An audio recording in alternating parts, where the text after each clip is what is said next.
Hello everyone, we'll be starting in a moment. I'm getting everything set up.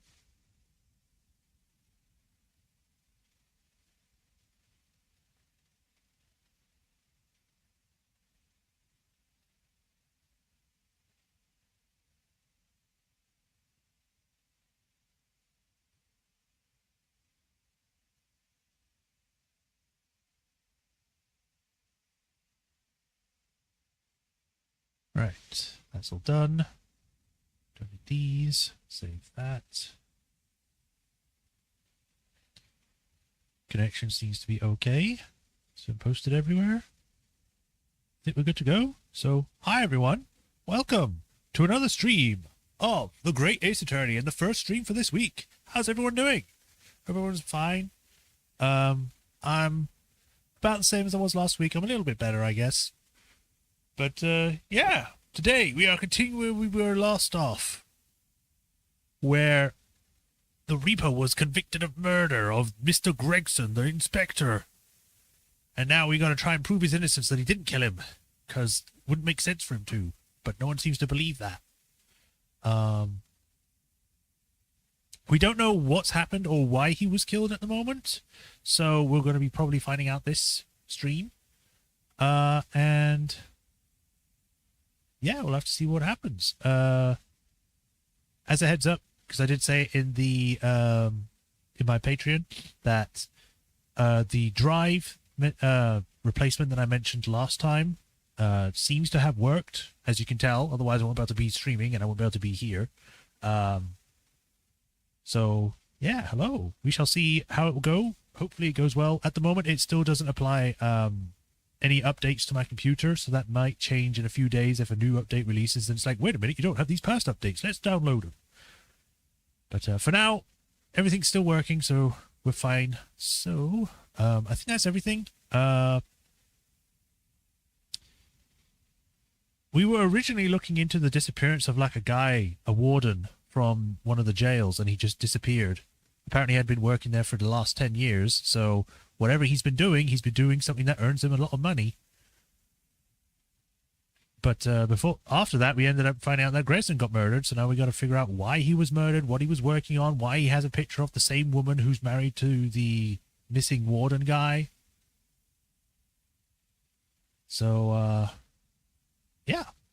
Without further ado, let us get into the game and see what we can get up to. Hey, Raffatron, welcome. You love the witnesses in this trial? That's cool. I'm looking forward to seeing who comes up. I posted the schedule a little bit. Yeah. Unfortunately, I'm kind of all over the place lately. Like, a lot of stuff's happening all at once, and it's kind of like made me all not confused, but delayed in what I was doing. But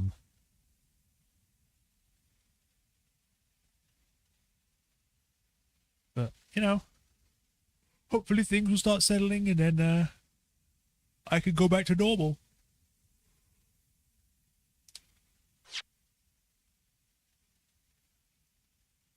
I'm wondering if the others are going to show up, like Balaroth and the other guys that were here last time. I missed them. Right. See if it's doing everything. Yep, showing up on there. Refresh restream. Yep, all up on there too. Alright, we're good to go. Continue. Wait, let me just double check on the sound. Yeah, it's showing up. Yes. Twisted Karma in his last bow. The 2nd of November, 8:56 a.m. The Old Bailey. Defendant's Antechamber. There's that old familiar feeling again. The crushing pressure of this historic courthouse. Actually, no, it's a little different today. There's an even more menacing tension in the air. There is a menacing tension in the air here today, isn't there, I suppose? Yes, I think so. It can only be the result of the menacing appearance of the defendant. Wow, it's so mean to him. A little more courtesy, if you please. Oh my, I do apologize. However, you are certainly not mistaken that this trial is far from ordinary. What do you mean?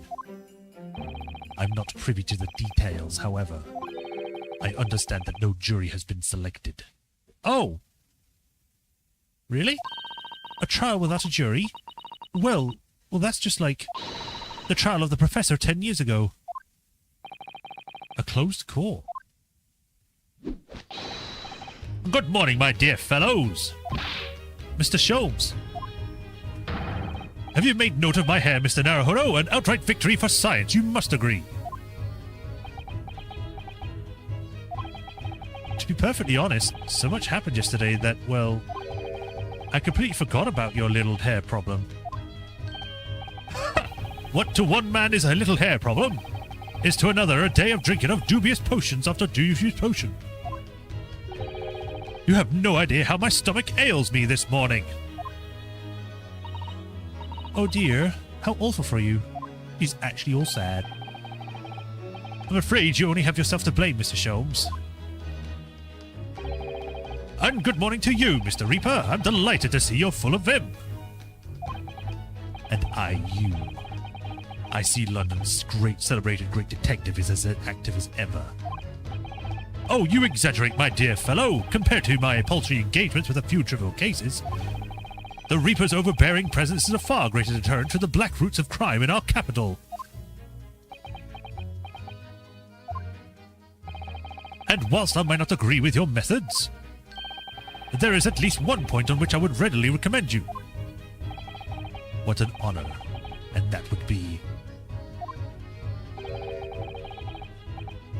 You're good for your eye for a good lawyer, sir. Above likely to be Emma's ancestors. I don't see Gina having a kid, but I can absolutely see her taking in an orphan for the East End and naming her after Gregson. Maybe. Turns out that Gumshoe is actually the descendant of Gina or something. I mean, think about it. They both love dogs. They both mess up. They're not good at their job.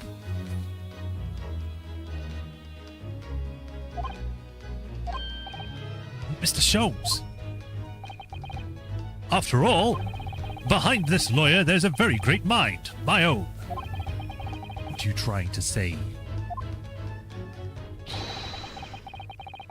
I wish only to say that you should be prepared for quite a trial, Mr. Reaper. Sorry to barge in. Oh, it's Gina. Oh, she's got a thingy on. Gina. What's that on her arm? It's a mourning band, I suppose. Father, shouldn't you be at this symposium? It's been postponed, so I have some free time. I decided to come along with the police inspector to see our country's up-and-coming student in action. I should be very interested to see the fruits of your studies over the past year. Well, it's an honor to have you here. Let's hope there are some fruits to see.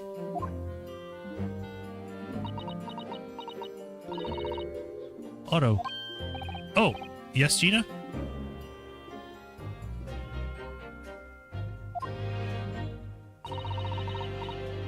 Why'd you agree to this, eh? Why'd you take him on? This Reaper bloke, everyone says it was him what killed the boss. I'm sorry, Gina, but I just don't believe that. Well, if it weren't him, who was it? I don't know that yet. I don't care who calls him what. The Reaper's just a name. He's just a person at the end of the day. And if it turns out it was him what killed the boss, then God help him.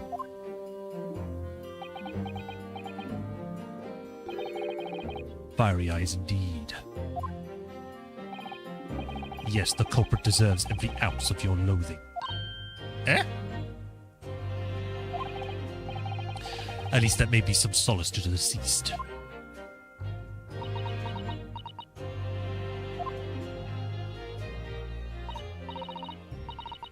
Please, Otto. get whoever did this for the boss. Oh, Gina. Hey, Matt Manito, welcome. Not sure how much I can catch as I start work at 3 and I'm doing prep right now, but we'll catch as much as I can. Okay, that's fine.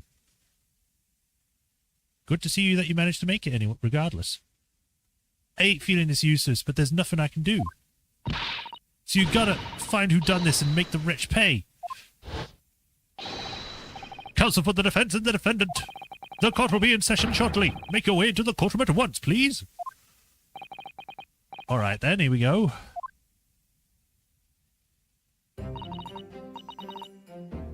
It's time, Mr. Naruhodo, Lord Van Zeeks.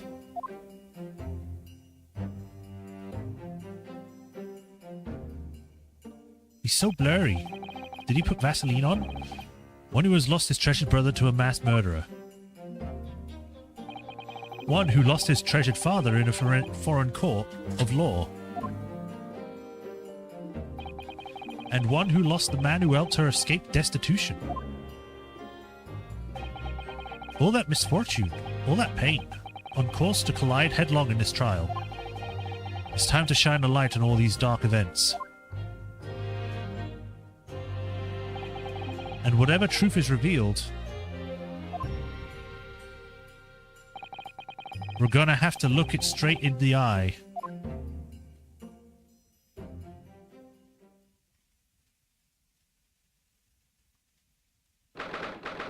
Second of November, 9:20 a.m. at the Old Bailey courtroom.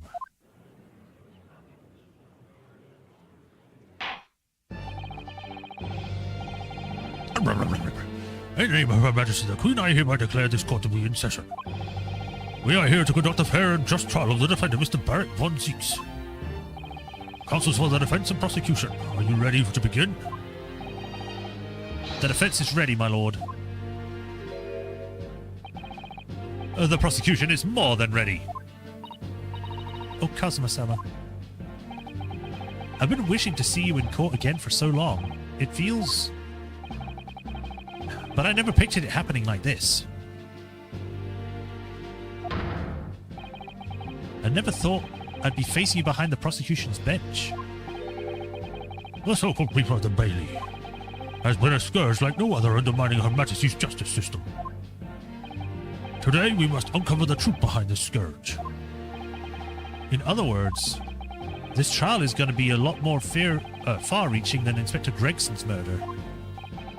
The truth revealed by these proceedings may have unpredictable repercussions through the judiciary.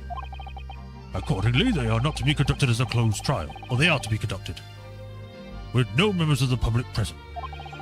By Her Majesty's direct orders. You know, when you have a closed court, you still have a jury. You don't just get rid of that, as far as I'm aware. Let me just check.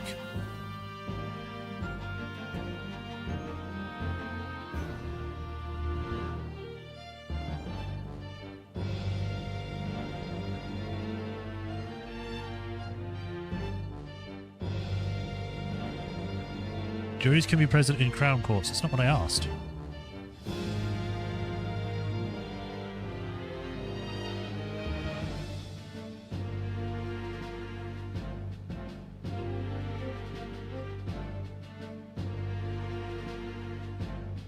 Okay, it's going to take me a while to look that up, but I'll just assume that now.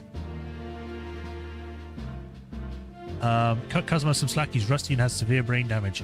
Well, he should get a new brain. How will that work, my lord? A burden of arbitration and education falls on my shoulders. And therefore, as you will see, the juror's bench shall remain vacant today. If no members of the public are present, might I ask who is currently occupying the gallery, my lord? And they are members of the judiciary, here to witness the proceedings and ensure an equitable trial. Members of the judiciary?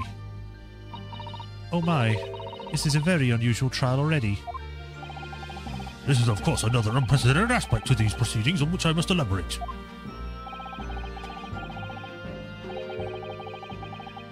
The counsels of the prosecution and defense are both aliens of Great Britain. You could just say foreign nationals. No one uses the term aliens. That's always used to determine things from outer space. The only time you use it to, like, call someone an alien is to be rude about it.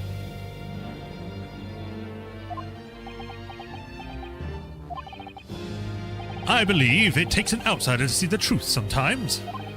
And as I stand here in this courtroom now, I am quite certain. This is the reason why I had to come to Britain. Kazuma? Very well, let us commence proceedings. Prosecutor Asogi, your opening statement, if you please. Certainly, my lord. That's big. The incident took place on the 1st of November at just after 5 o'clock in the afternoon. The location was a building of flats on Fresno Street on the outskirts of the city. The victim's body was discovered there in an old single-room rental property. Yes, Inspector Tobias Gregson, a name known very well indeed to this court. Not least for his miraculous resolution of one of his country's grimmest cases 10 years ago. The Professor case. How sure are you about the time of the incident? Several witnesses on the street outside heard the gunshot, and all have reported the same time. Yes, that's what Gina's told us too. There were a number of witnesses. I have here a plan of the room. That's a lot bigger than it looked like. The victim was found curled up in one corner. It was believed that he was shot from point-blank range and died instantly. How was the range been determined? There were scorch marks around the entry wound. Such marks are caused by the gunpowder used to fire the bullet. But powder hot enough to leave scorch marks is only ejected a few inches beyond the end of the barrel. In other words, it only happens when the target's at point-blank range. I see, yes. Thank you for the detailed explanation, counsel. All such report has been entered into the court record. The murder weapon was found lying beside the victim. Have you managed to ascertain the owner of this firearm? No, my lord. Not conclusively. Bravo, Kazuma-sama. For not trying to use the gun as evidence when its provenance can't be proven. That's a lot of P's. Furthermore, my lord, as I've explained, the revolver was fired at extremely close range. The bullet passed through the victim and struck the wall behind him. There is a candelabrum mounted on that wall, and the tip of one of the candles in it was found to have been blown off by the projectile. We noticed that too, didn't we? I'm pretty sure the Professor case was Van Zeek's first case. I think I recall him saying that.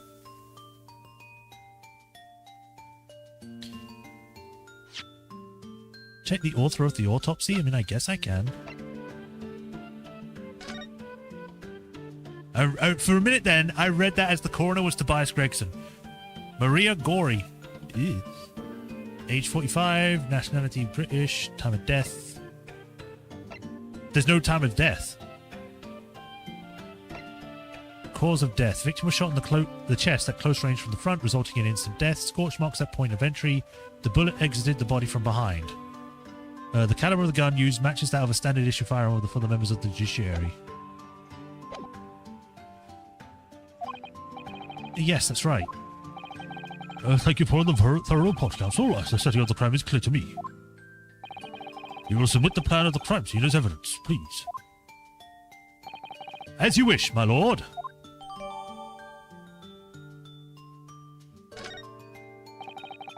Is this Fresno Street room Inspector Gregson's private abode? No, my lord. The room is rented to a Mr. Huge Bone. Or Boone. There is precious little furniture aside, and it is generally in a poor state of repair. So, what on earth was Gregson even doing there? Presumably, he was investigating some case or other. When a policeman was informed of the gunshot from the witnesses and rushed to the scene, he found only the deceased inspector and the accused standing alongside, holding the revolver. The attending officer arrested the accused on the spot.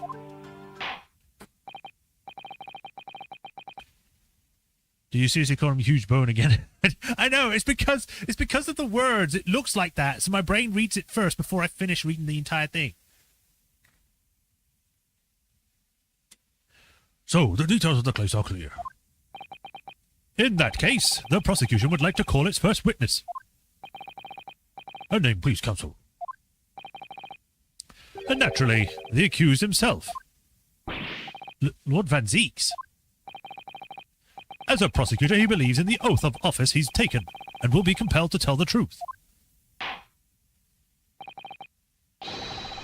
Very well, the defendant take the witness stand.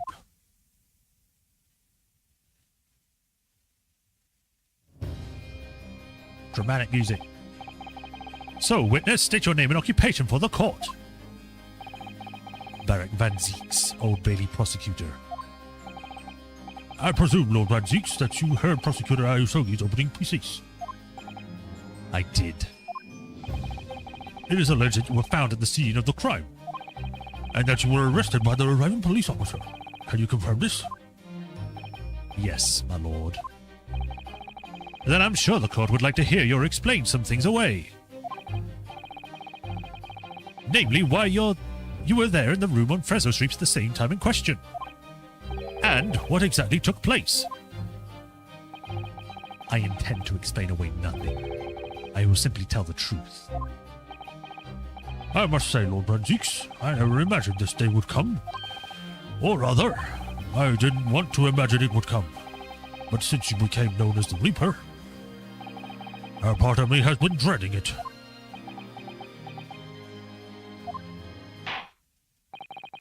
I can pronounce Wyatt just fine. Your formal testimony, then, witness.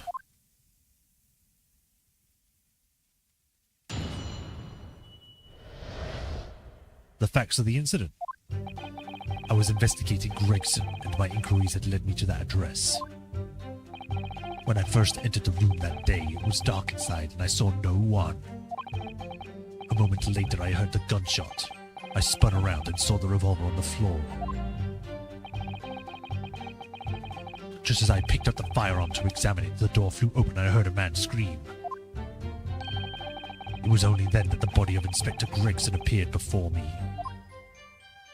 Wait, it just appeared? That testimony was the whole truth? It was. So, you heard a shot being fired in a room with no living occupants. And moments later, a corpse somehow appeared before your eyes. Is that it? You're right, you haven't explained away anything.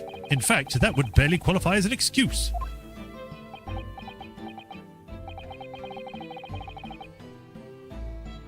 I thought you were my mute apprentice. Yet it turns out that you have a way with words, Prosecutor Asogi. It would appear to be a singular tale indeed. Singular isn't the word. It's laughable. What's gone into Kazuma? He's not behaving like himself at all.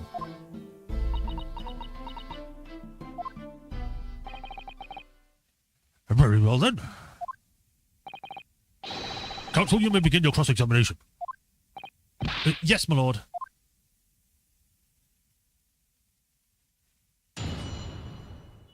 Ooh. The facts of the incident. Again. Hold it! You were investigating the inspector? What on earth for? I'm not at liberty to say.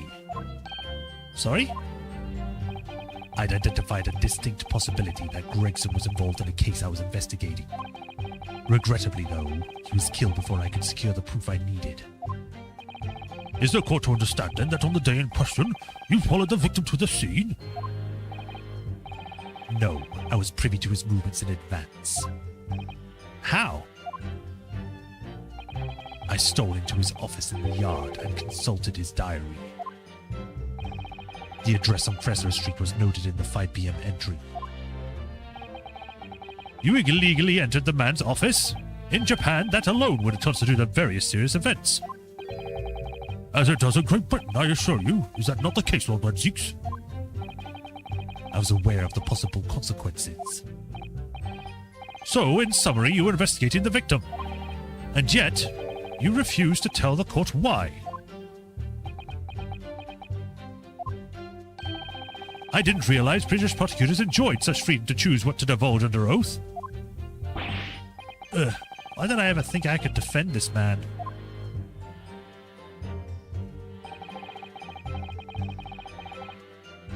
Just stick your leg up on the bench. You'll be fine. Everyone will believe you then. Had you ever been to the address before? No, never. I only learned at the place as a result of my investigation into Gregson's activities. There was no light inside when I entered, so it was all but impossible to make out anything. But at 5 p.m., the sun would have only just gone down. It would still have been reasonably light outside. The room has a window, but it was boarded shut. Very little light found its way into the room from outside, so it was extremely murky inside. I wouldn't have noticed if the victim was already lying on the floor. And there was no artificial light in the room, you say? That you quite sure? I am quite sure that the part of the room where the body was found was very dark. I have a feeling there was a small oil lamp burning on the desk, though I couldn't say for certain. Look, Mr. Naruhodo. There is a small desk in the room just here. Yes, I remember.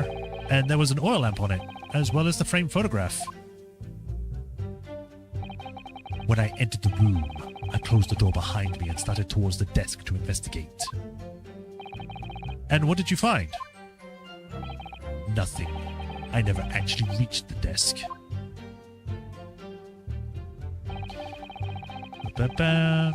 Gunshot. Hold it! So, who fired the gun? I have no idea. I didn't see anybody else in that room. But you say it was very dark in there? Yes, that's right.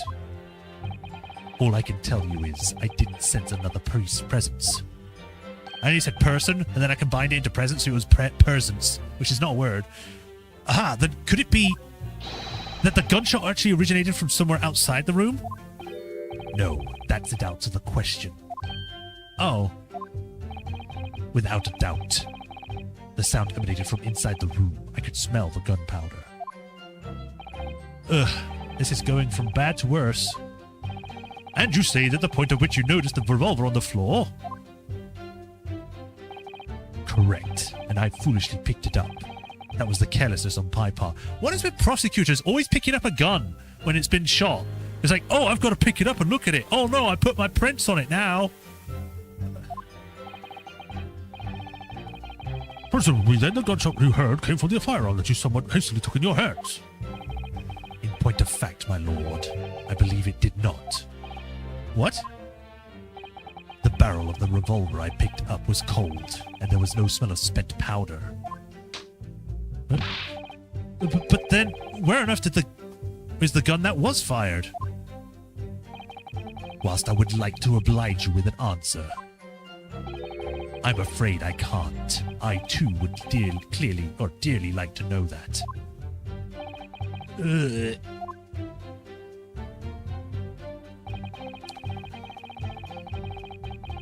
Hold it! A man, you say? One of the witnesses, I presume? That's right. One of the street merchants working on Fresno Street. Who are these merchants? A number of them had set up their stalls directly beneath the boarded window of the crime scene. A match seller, a newsmonger, and a peddler. They've all given statements saying they've heard the gunshots. And without thought of danger, they ran inside to see what had happened. Yes, Gina told us about that yesterday, didn't she? And they burst through the door with some force, it would seem. They did, and almost gave me a heart attack in the process. But you're supposed to be the Reaper. The first man to come in immediately noticed the revolver in my hand and fled. A policeman patrolling on Fresno Street heard the commotion and was able to arrest the accused shortly after the incident occurred. Anyway, the man screamed drew my attention in that direction.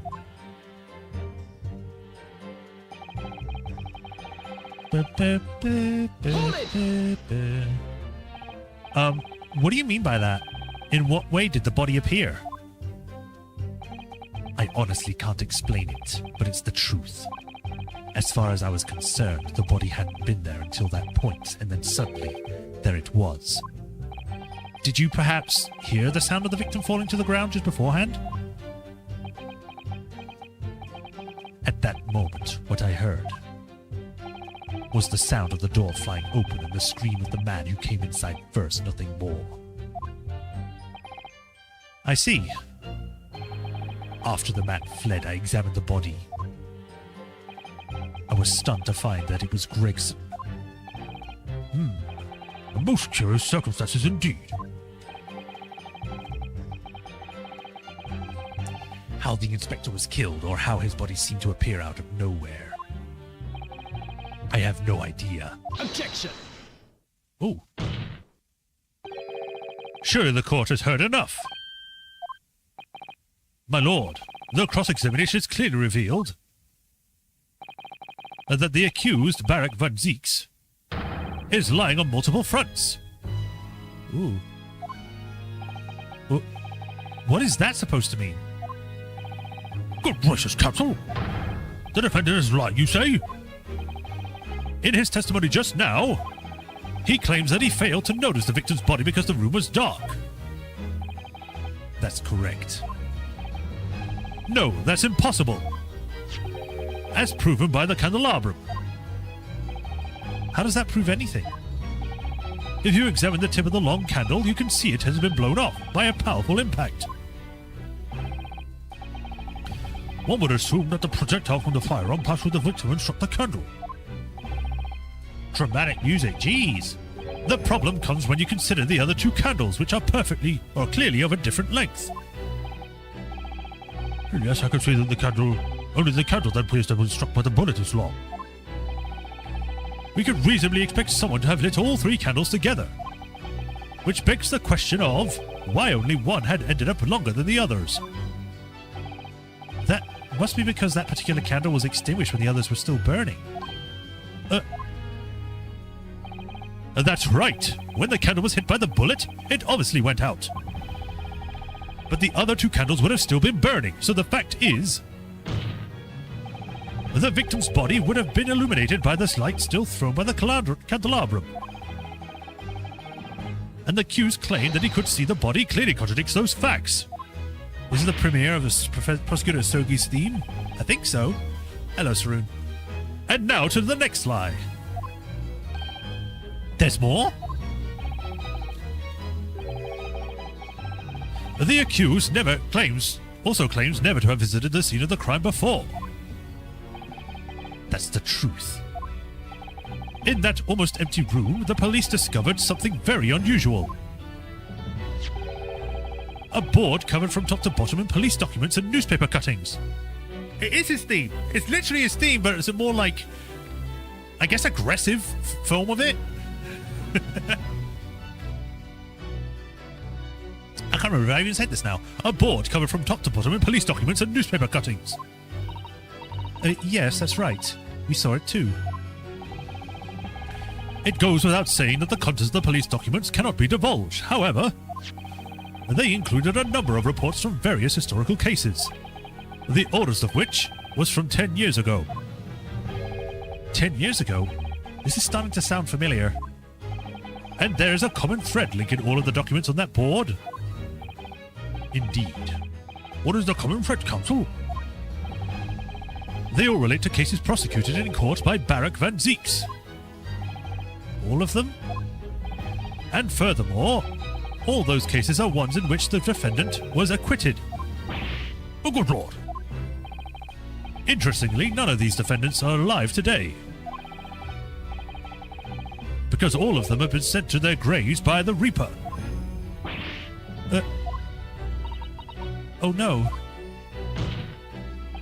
In short, that dingy little room is the Reaper's secret hideout and his base of operations. Okay, sure. You just throw that out there. The Reaper's hideout? And yet the Reaper would claim never have been to his own secret hideout. No one would believe that. No, the truth is, we've been looking at this backwards. Backwards? Explain yourself, counsel. I like to think this theme is Cosmo plus Barracks themes mashed together. It definitely sounds like it.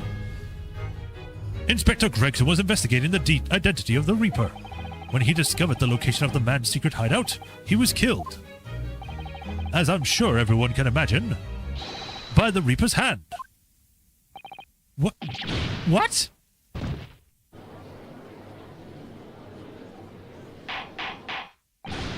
Order!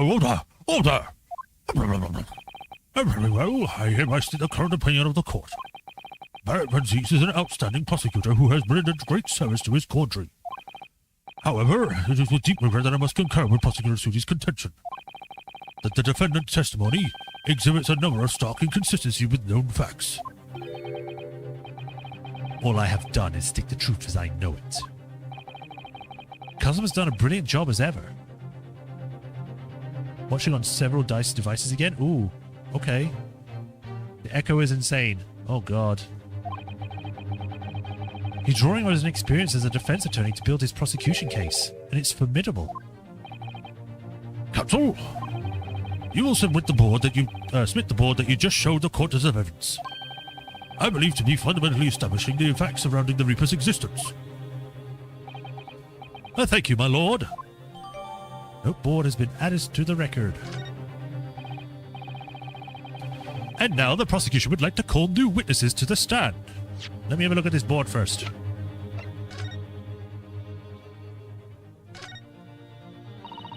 There are details of a whole raft of cases dating back years on here, aren't there?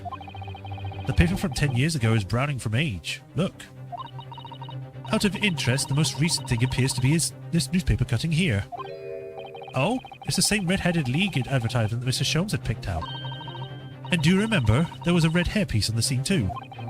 Was this Mr. Gregson an exponent of the Red-Headed League then?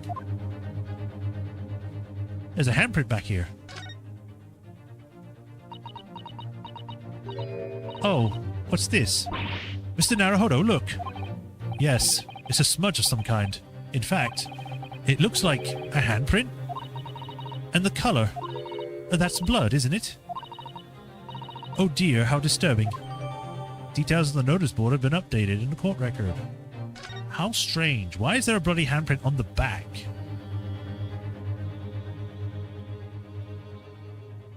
Look at all these pins.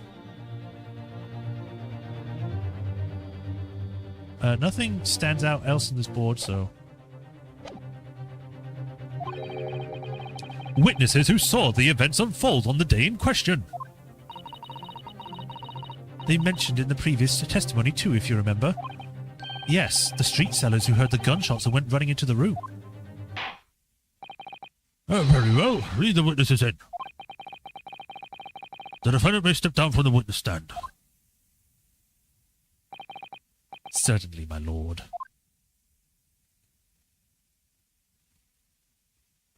Oh boy, it's Red Riding Hood. Oh god. It's you! It's the guy from the beginning! So, witnesses, state your name and occupations for the court. Names? We don't use names. Far too fancy for the likes of us. We're just free and easy. Sell what we like, live where we want to live. I give them all a vacant stare as they walk down Fresno and spin a few words into a verse for them. Would I be right in assuming that all three of you make your living by selling wares on the street? Hey, everyone, calls me gossip. I sell jaunty little tidbits to passers-by, you know. Jaunty little tidbits? Got an absolute smasher for you, sir. Right up your gin-hole, it is. 6 is the price, not a penny less. Wait, you're actually trying to sell it to me now? Oh, come on, sir. Don't tell me you're not interested. Try the man. Give him money and see what it is. Pay the man, counsel. All right, 6 it is. You will get it, sir. And I've got your listening ears on. Just between us, a young couple on Slay Street had just had twins.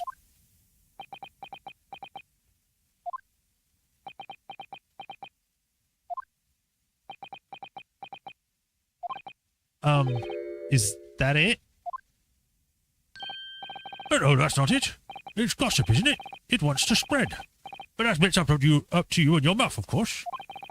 I've got more, you know. Want another juicy one? 6 a piece it is, if you're curious. I'm curious, yes, about what's going on just under that fat bottom lip of yours. Maybe the unusual bruise or whatever it is poking out from under your collar. There's a bruise? What about the next witness, then? What name do you go by and what do you sell? Me, I'm Venus. That's what everyone calls me. Funny, innit? I sell these lovely little fireworks all over the local school, to all the local school kids. 6 a pop, what do you say? She just lit that match on her butt. You weren't exaggerating with little. Do they actually sell? Oh yeah, the second years can't get enough of my Venus firecrackers. Especially when I tell them that if they get 100, they could blow up up the school, and it'd blow up in a second.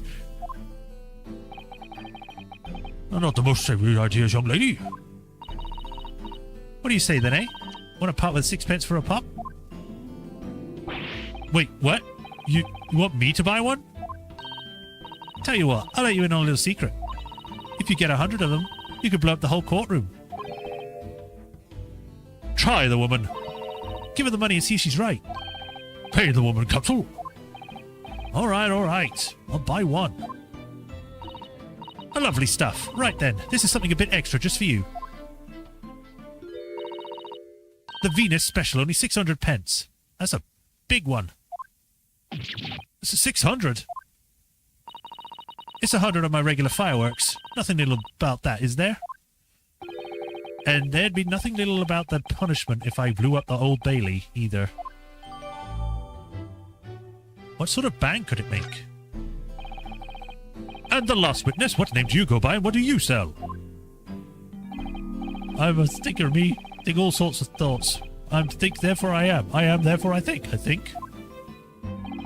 Because I stand there on the street watching the world go on about me. They all call me the observator. Get out of it, old man. Everyone calls you Sandwich, and you know it. So you don't actually sell anything? A problem shared is a problem halved, as they say. I give advice, and thinking what it means. I don't actually sell anything, no. Come to think of it, hot something. A pity. No more purchases today, please. Well, we have quite a cast here, it seems. They conduct their businesses on Fresno Street from morning until night, my lord. And always in the same place, directly adjacent to the crime scene. I see, unless they heard the gunshots, I suppose. And not only that, but they bravely ran inside to see what was going on and witnessed the crime. Well, we braggart. I thought, it's just between us. Venus de Milo, what am I going to do? What a terrible thing I saw. Well, what I think is, it was all what we saw light and shadow, playing with our eyes. Is it any of it real? Oh, very well. The court will hear the formal testimony of these 3 witnesses now. You will describe in detail what you witnessed and heard at the time of the incident.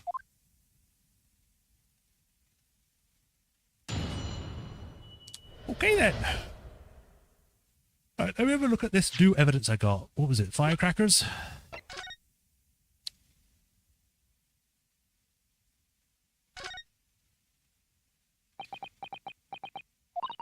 Have you had an idea, Mr. Naruhodo? You're staring at the end of the string of fireworks. Sorry, it's just that the Venus special. I was wondering what 600 pence worth of fireworks would sound like. Shall we find out? What? But she said you could blow up the courtroom. Alright, that was a fairly sizable bang. My ears are still ringing, Mr. Naruhodo. It sounded almost exactly like a gunshot. You don't say it, but you say it here.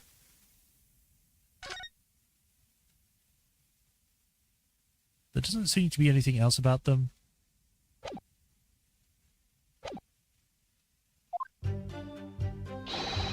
We saw the whole thing from start to finish, we did. Everything from the moment when they went in the building. It was less than a minute after the Reaper had gone inside that we all heard a big bang.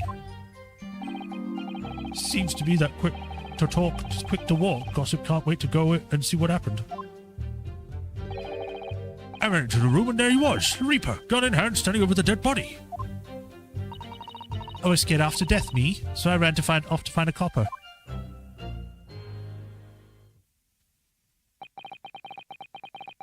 Hey, Basilisk, welcome. I am on the 4th trial. Woo! If these witnesses were there the whole day and saw everything, who did they see going inside the building? Only the victim, Inspector Gregson, and the accused, Barak Van Zieks. I've seen pictures of that Reaper in the paper. I know what he looks like. And just between us, folk love stories like this. I made myself a tidy sum already. But wait, the room was just one of several flats in the building. Someone from another flat could have done it. All those flats on Fresno Street are unoccupied. Of course they are. They're small, damp, dirty, and expensive to boot. The room in which the inspector was found is the only property in the building that's currently leased. And we know the leaseholder's name, don't we? It's Huge Boone. The testimony of the court of heard would appear to leave little room for doubt. It's becoming increasingly difficult to see how anyone other than the defendant could have committed the crime. No. Thank you for your candor, my lord. Counsel for the defense, you may proceed with the cross-examination of the witness. Yes, my lord. In a closed court like this, without a jury, the judge is the only person whose opinion matters. I have to break down this testimony. Somehow. Well, I have crackers now. Maybe if I just use those and blow up the entire courtroom, we could just be like, yeah, it's over now.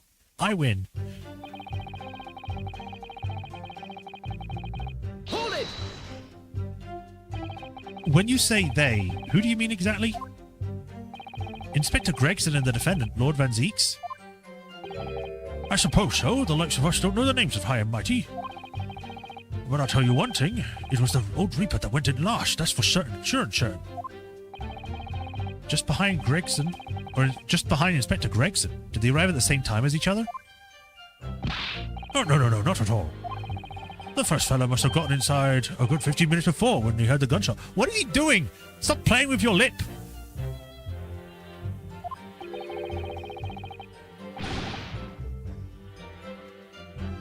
The victim arrived 15 minutes before. Are you sure about that?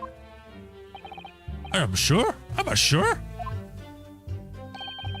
Does it seem likely that I've forgotten a fellow with bright red hair like that, does it? Yeah, his head were really red, weren't it? Redder than my flaming fireworks, even.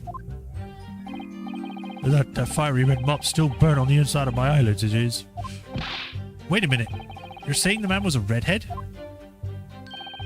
Weren't you listening, chum? Aye, he was a redhead. And he had a big trunk with him as oil. But Inspector Gregson's hair isn't red. Not by any stretch of the imagination. It seems likely that the person you saw wasn't in fact Inspector Gregson at all, but some other third party. No, I hate to break it to you, but the witnesses are correct. What? Just have a look at this photograph of the victim taken at the scene. Yes, that's Inspector Gregson, all right. And a red hairpiece. You would think it'd be kind of obvious because the rest of his hair is not red. It's brown. So I don't know how that would work to disguise himself. It's better than Payne and his hair. I mean, yeah.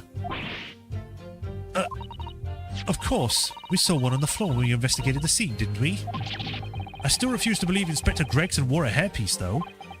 So then why on earth would he have been wearing something like that in the first place?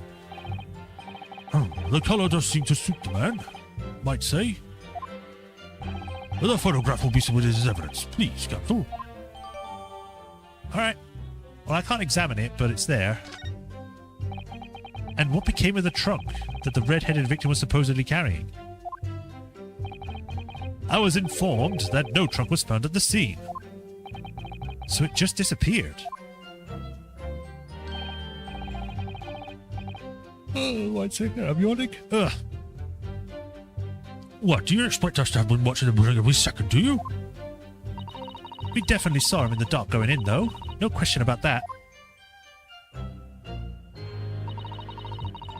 It's less than a minute, and the Reaper got inside. Big bang. Hold it! By which presumably you mean the gunshot. I sell these little things, don't I? How would I know what a gunshot sounds like?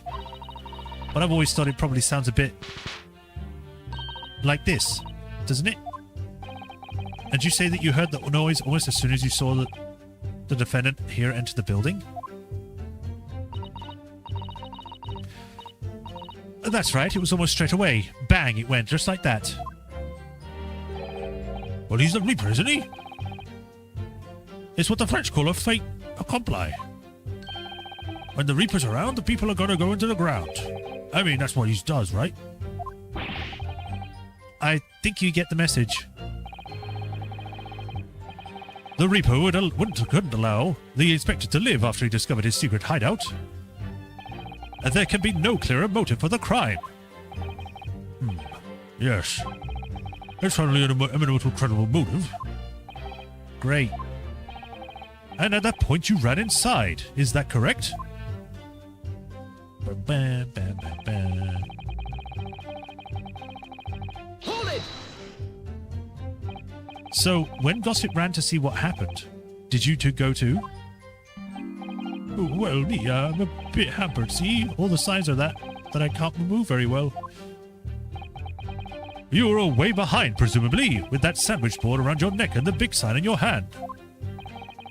What a great burden you bear. Pardon me for asking, Mr. Sandwich, but is it possible you and I have met before? I'm not anybody, me. The signs are what make me who I am now. I signed, therefore I am. So, you weren't employed as an omnibus driver just under a year ago, then? He's shaking even more now. I might be mistaken, but I believe his trembling has intensified, Mr. Naruhodo.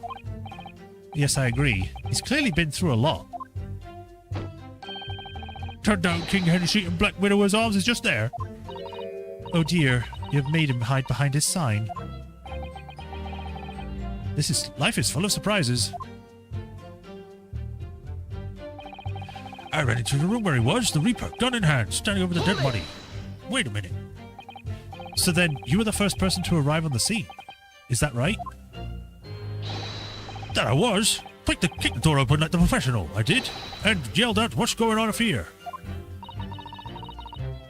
Lord Van Zeeks claims all he heard was a man scream, though. And was it dark inside the room?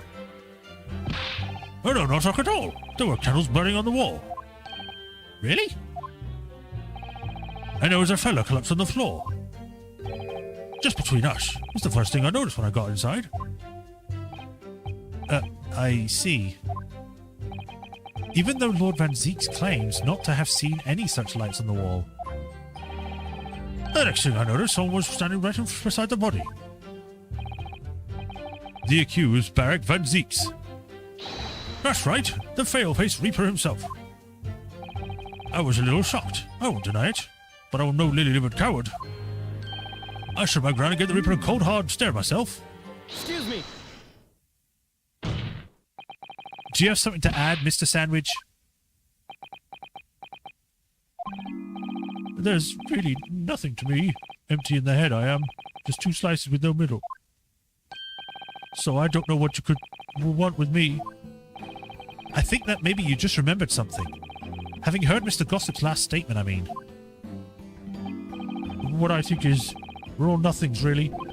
We try to dress ourselves up as something else, but at the end of the day, we're all just street sellers. It's alright, Balaroff. Welcome to the stream. That's enough of out of you, Sandwich. Keep yourself shut now.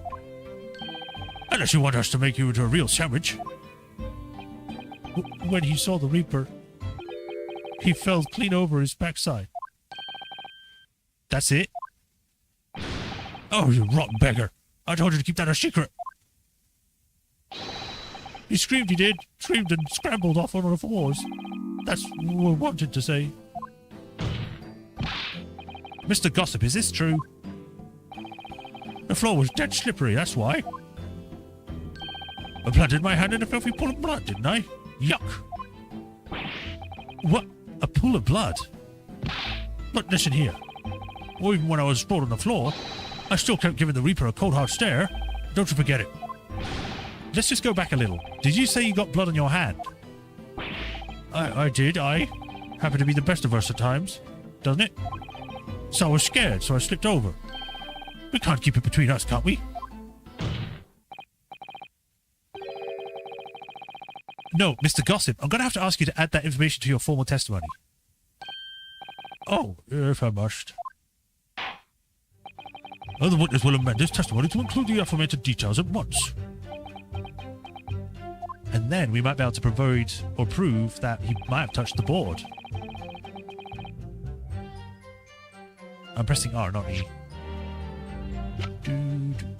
Here you go. Objection! So you wiped off the blood from your hand on the floor of the room. Are you quite certain about that? Well, what else are you going to expect me to have done, eh? Does it really matter? Objection! And the police found no such handprint on the floor during their investigations. What exactly is the defense asserting? Objection! If you listen, you'll find out, Prosecutor Sogi. Certainly, there was no bloody handprint found on the floor. What are you trying to say? There was a handprint and blood left very clearly at the scene. On the back of this notice board. Oh, yes, indeed. I've since did the handprint is in the subject color of blood. Ah, you're dead right. That's my right hand. I'd know it anywhere. Objection! The witness very definitely testified that he wiped his hand on the floor.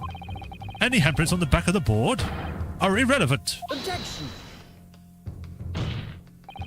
Not if the board itself had fallen over onto the floor. In that case, it's quite possible for the witness's handprint to have ended up there. Just look at the floor plan of the room.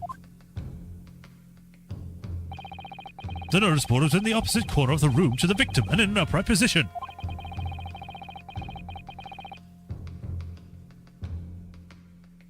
Even if it had somehow been toppled over and was lying on the floor at the time,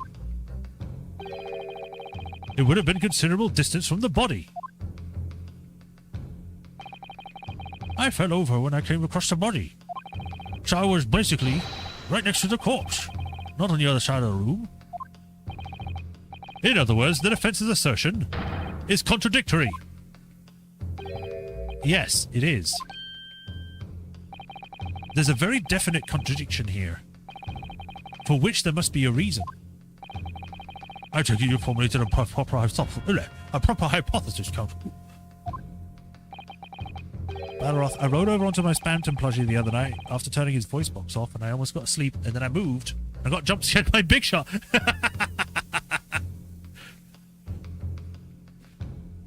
Regarding this apparent discrepancy between the witness's account and the handprint found at the scene.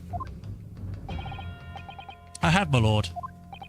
This discrepancy between the witness's account and the location of the handprint is explained by the board moving. The real contradiction here is the handprint itself, not where it was found.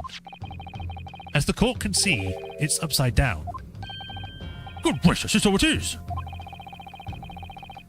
If the witness had put his hand above the board, or against the board, the fingerprints would have been going upwards. Well, what does this tell us? It tells one simple fact. When this handprint was made, the board must have been lying on the floor as I previously suggested, which means that after the incident, it must have been moved.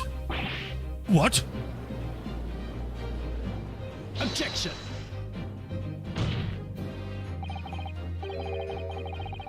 You're claiming that somebody moved the notice board after the shooting? Then tell the court who. I don't know that yet, but the point is,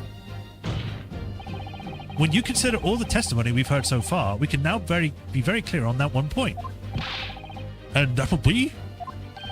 The position of the notice board at the time of the incident, my lord. Oh, this is the first time I've seen him in this serious pose. We should be getting Chapter 3 soon. Oh, for Deltarune? Yeah. That'd be interesting. Deltarune playthrough when? When I get it, I guess, which will probably be never. I don't know. Get over here.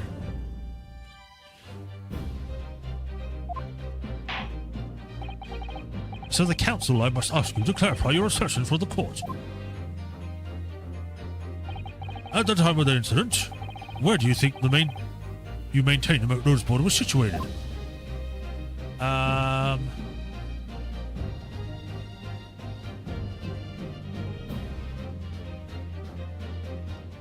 Here, maybe? Is that going to be here or somewhere near the door? Because he came in. But then if it was behind the door... Oh! I know what might have happened. If it was behind the door, when they opened it up and kicked it open, they might have knocked the board over. And then when they came in, he was like, oh! Fell over, put handprint on door. So yeah, I'll put it there. Take that! This is the only possible location. Immediately adjacent to the doorway? If the court would think back to the testimony given by the defendant earlier, he said that when he entered the room, it was dark, and he couldn't see the body. My heck!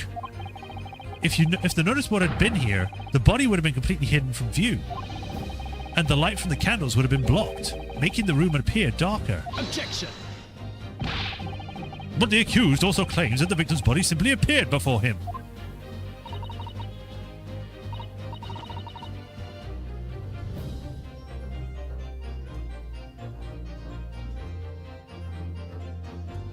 Barrow said he'd fund Hollow Knight, maybe he'd fund the game that's literally free. That's true, or in this precise words. Just as I picked up the firearm to examine it, the door flew open and I heard a man scream. It was only then that the body of Inspector Gregson appeared before me. Blah. I'm not calling it a scream, but it was talking about me, to make no mistake. Because it was me that kicked the door open. If you look again at the floor plan, consider what would happen if the door to the room was thrown open with force. That can't. The door sucked the notice board, knocking it over and making the victim's body visible. Oh, good gracious. My client has told nothing but the truth. He has simply described what he saw. I gave him a head injury. Order! Counsel, how has this not come to light before now?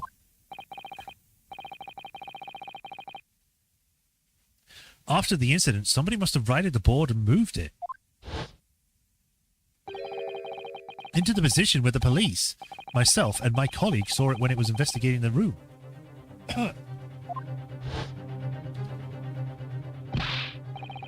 Suddenly, it's Hotel Transylvania, yeah. A witness, what do you have to say for yourself? What? Me, my lord. You and your fellows were at the scene before anybody else. It goes without saying that you must know something about the position of the notice board. Other witnesses in the stand will testify again. You will each explain exactly what you did upon arriving at the scene of the crime. Stop looking over your glasses at me. I got the message. If he twists any more, he's going to break his spine. The mystery of the moving board. I don't know nothing about it being a notice board. I just wiped my hand on it, that's all. Well, don't look at me. I ain't got a clue about it. I was doing business with some second years at the time. She's playing with fire, and that fire doesn't look like it's attached to that match at all. I don't know nothing about anything. I'm just a spy standing me, just a silent crossroads of life. It was that Reaper, I bet. He's got a face that screams bored. I can't see how this changes anything anyway. The detective still died when we heard the gunshot.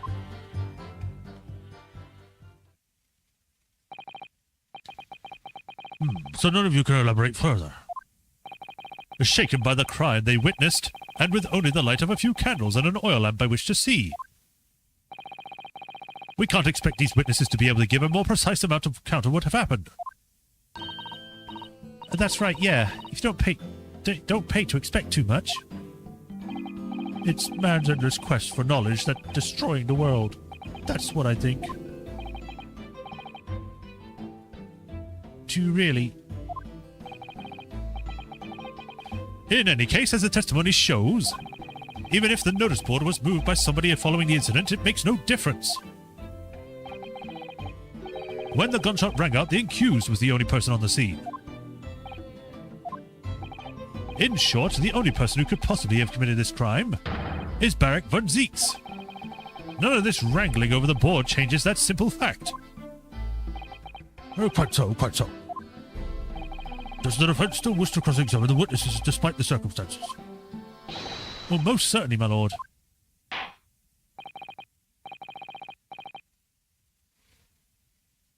Oh, very well then, you may proceed, counsel. Cases where the prosecutor had personal beef with the defendant. Isn't that every case? Hold it! So you admit that it was the board you wiped your bloody hand on? Admit it? Not to admit. It's dead plain as day for all to see. A smashing point print on my right hand. Perhaps you wanted to hide that handprint? So you righted the notice board and pushed it into the corner, did you? No. Imagine the weight of that great lump. Do I look like the powerful and well-built nurtured man? Well, did you see anybody else moving the board? I've got nerves of steel, I can tell you, but even I have my limits. There was a body on the floor in front of me, and the Grim Reaper himself standing over it. And there was precious little light inside either. My bottomless was all a quiver. In other words, this witness is unable to give a definitive testimony on that point. Yes, so it would seem.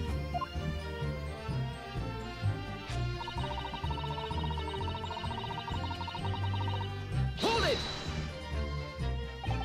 When you say you were doing business with them, you mean you were selling them fireworks?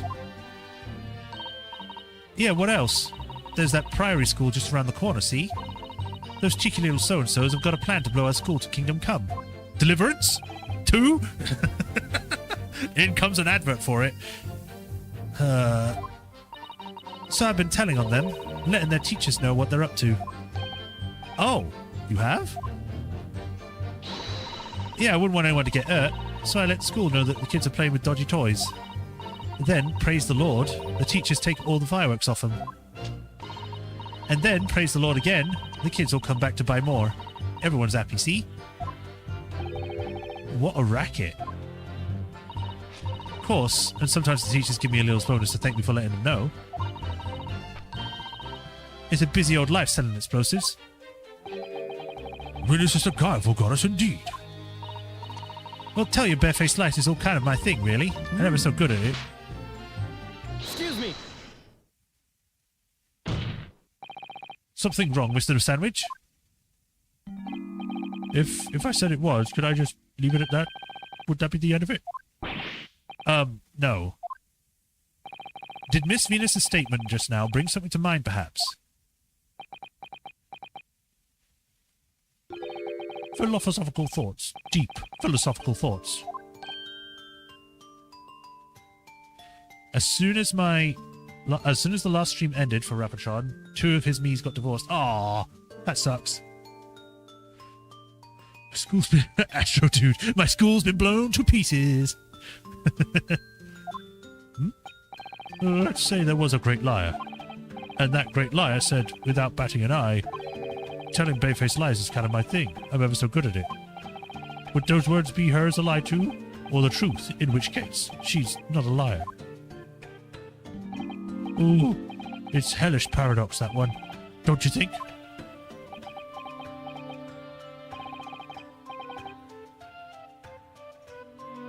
I'm not entirely sure, to be honest. But it seems to me you're suggesting Miss Venus has been lying, are you? He just looks over at him with his carrot nose. What are you on about, old man? Trying to cause trouble, are you? Keep on like that.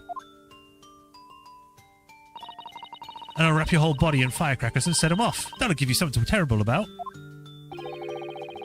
You have a startling disturbing mind behind the sweet and innocent face, young lady. Just like every woman in this game. Or in these games. They have the one girl who's like this weird, like, sociopath that wants to kill people with something. So, Miss Venus has lied in her testimony. Is that what you're saying, Mr. Sandwich? Just stares at her more. Well, if it means I'll be burning in hellfire for the rest of my days, so be it. Yes, that's what I'm saying. Can you elaborate, please, sir? Old Blabbermouth here headed for the room where the gunshots seemed to come from. But there was someone else who crept up to the stairs behind him, too. That's right. The rotten liar over there.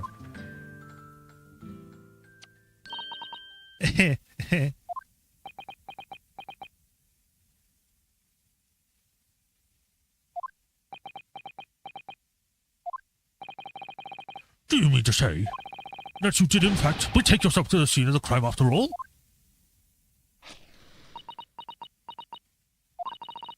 What did I tell you, eh?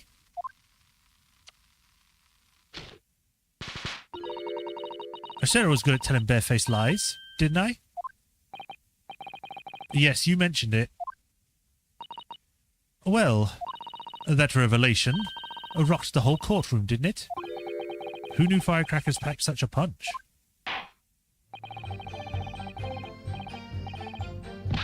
So you did indeed visit the scene of the crime, did you, young lady? Good grief. Well, now you've come to mention it. I suppose, perhaps. I do clearly remember climbing the stairs to the room, yeah. She's giving me like not pyrocynical, pyromaniac vibes. Either you clearly remember it or you don't. Oh, well, I shall consider a fitting punishment for this perjurous act later. For the time being, you will immediately amend your testimony to reflect the truth. Oh, yes, my lord, of course. Maybe I did sneak a bit alongside gossip and have a little peek into the room where it all happened. That's it. You make a habit of lying, do you, Miss Venus? Well, I suppose so. I don't really know, to be fair. If you want my advice, though, I'd take everything I say with a big pinch of salt. Alright, but you did in fact go to the room where the victim was killed on the day in question, didn't you? Oh, please, as if I would. I can't think of anything more terrifying. Oh, the truth, please. Well, alright, just a bit then. I mean, a girl my age is curious about stuff, you know. Did you touch anything at the scene? Oh, please, as if I would. I mean, there was a dead body on the floor. Oh, the truth, please. Alright, just a bit then. I had a look to see if there's anything I could sell. So I did give the place a once-over, but it was nothing to write home about. Right, now, I hesitate to ask, but you didn't move the notice board by any chance, did you? Oh, please, as if I would touch anything like that. Just a few bits of loose change is all I had. The truth, please. Well, alright then. I thought there might be something worth having underneath it. So I blasted the flipping thing. Sorry, flip the blasted thing. You're telling us that you did move that board? I think that did slip out, didn't it? What? You daft bombot! I don't believe it. The girl doesn't think. So, did you find anything then? Something that you might have taken, perhaps? To sell? Oh, please, I should be so lucky. In my imagination. The truth, now!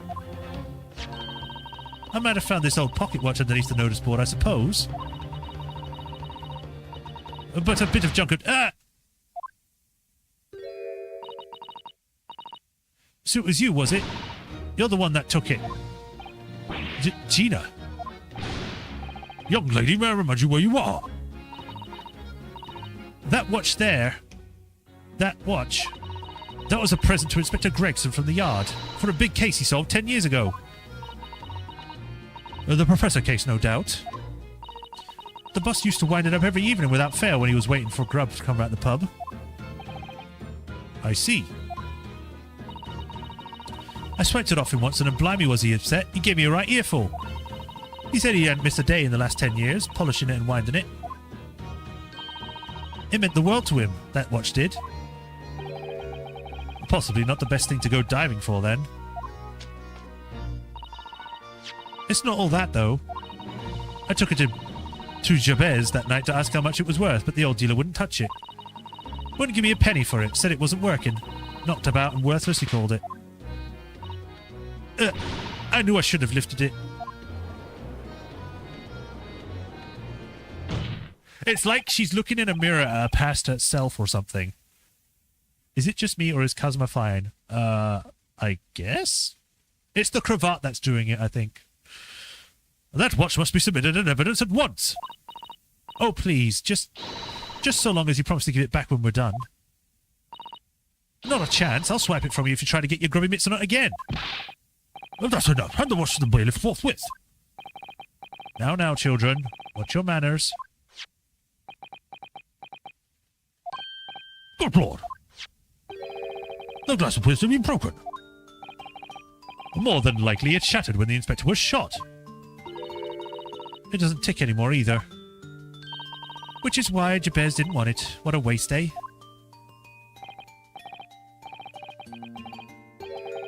Yes, indeed. It appears to have stopped at 5. Exactly when the gunshot was heard, then. Which supports the prosecution's claims, of course. Gregson's pocket watch has been entered into the court record.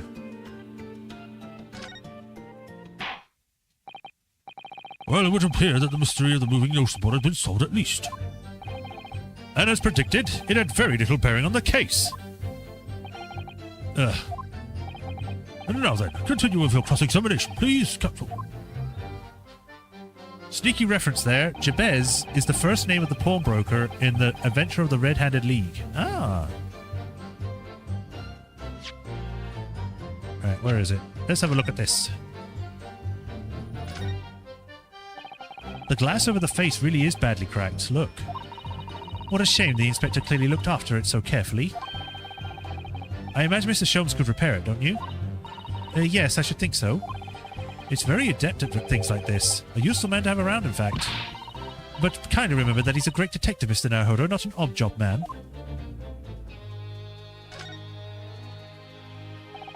There's a tiny little stub sticking out from this small hole here, look. I suppose there must be a little knob or something on that for setting the time. In that case, seeing as we now know the inspector took such good care of his watch, it probably broke when the incident occurred, didn't it? Yes, of course.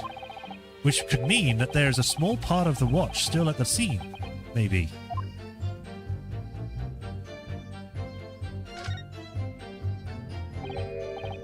There's a tiny little keyhole here. Can you see it? Oh yes, that's probably for the winder. The winder. Not the winder. What's a winder? Used to wind up the mechanism. It looks a little unusual, don't you think? Yes, you just need to write the key to wind it, I imagine. Why do I feel as though I've seen something a bit like a key that's about the right size to fit in this hole? It would be wonderful if we had a key. Let's check carefully over what we already found. I mean, I do have a key. It's the soldier or policeman toy.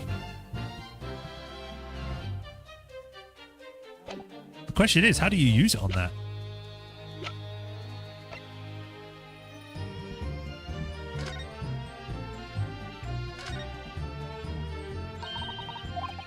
Skip, skip, skip.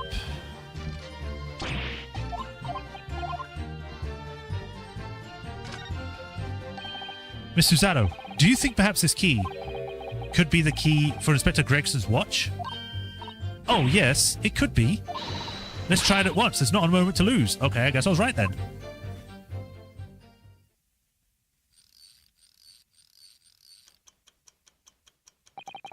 I knew it. A perfect fit. And look, the inspector's watch has started going again.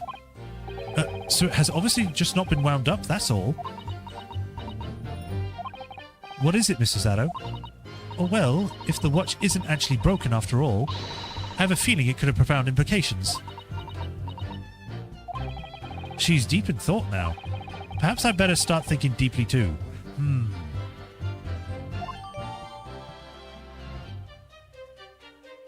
It's been updated. Woo!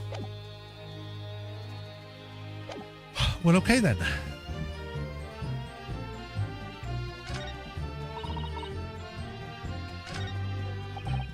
Hold it!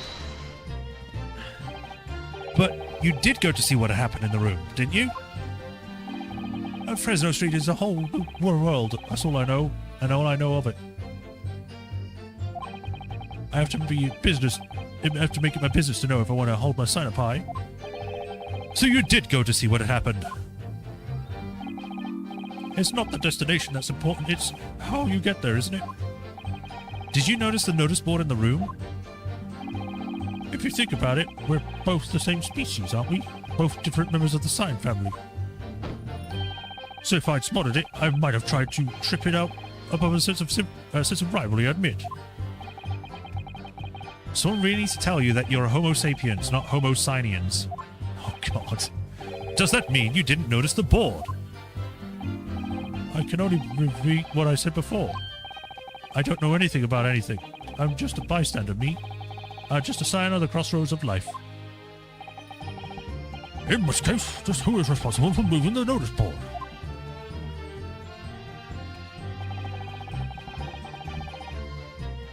Hold it! What exactly do you mean by that? Oh, come on now. Don't tell us you noticed. Not noticed. He looks like he hates everything in the world, that fella. But notice boards? Oh, but not notice boards. That's the only thing he likes. You can see it in his eyes. I can't say I'd ever noticed. 11 viewers? That doesn't show that to me. It says 6. Oh, it went down to 6. Okay. Oh, welcome 11 viewers. Hopefully it goes back up. I'll tell you one thing for free, though. I never took my eyes off that man on the floor, or off the Reaper, not for a second. Sorry? Oh, well, I was scared. I couldn't. You never know what a fiend like that could do if you looked away, do you?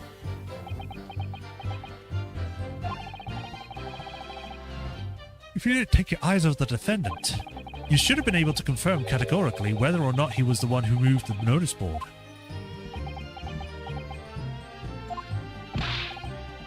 Aye, that I can. The Reaper didn't know nothing on the shore. I could swear to that. I couldn't have missed it. He'd have the thing right upright and dragged it to the corner. Right. Glad we cleared that up. What happened to the face that screams bored? It's about to down, unfortunately, as I have to start work. Enjoy the trial. Alright, that's fine. Thanks for joining, Matt. I feel your pain, Kazuma.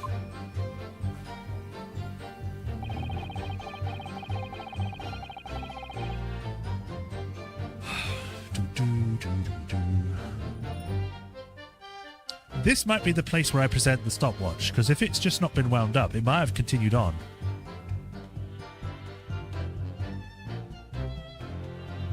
Hold it! It was 5 o'clock in the afternoon that you all heard the loud bang, right?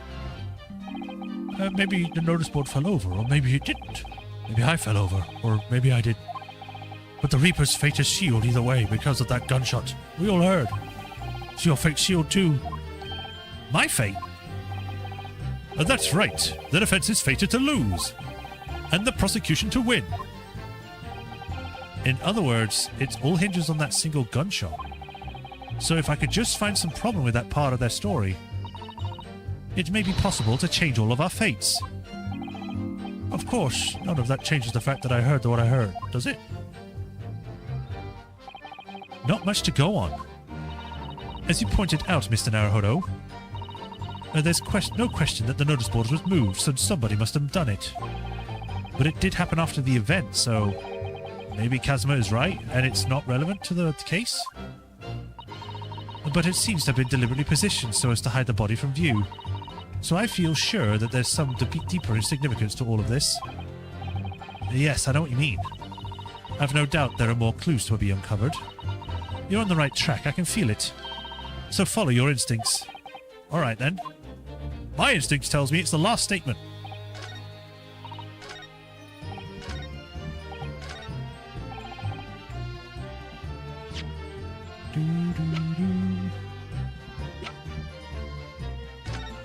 Whoops.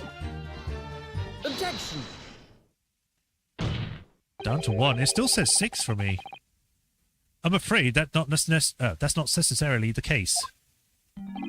Oh. At the scene, we found this key to the winder of the inspector's pocket watch. A key? And having wound the pocket watch, we discovered that it in fact still works. You see, the watch didn't stop because it was broken at all. And that fact completely undermines one of the most fundamental premises on which the entire case has been built. Yeah. Order! But counsel, the watch was stopped at almost exactly 5 o'clock. Yeah, which is just when we heard the gunshot. It is exactly the hour. The time that was shown on the watch tells us nothing, other than when it wound down. It's merely a coincidence that it happened to be at 5 o'clock. Objection! Even if it's true. Maybe try a refresh, see if that brings it back up. But it might also be that people from Twitch, you never know. Even if that's true, the 3 witnesses here all heard the gunshots at 5 o'clock. So that obviously when the crime was committed. Objection!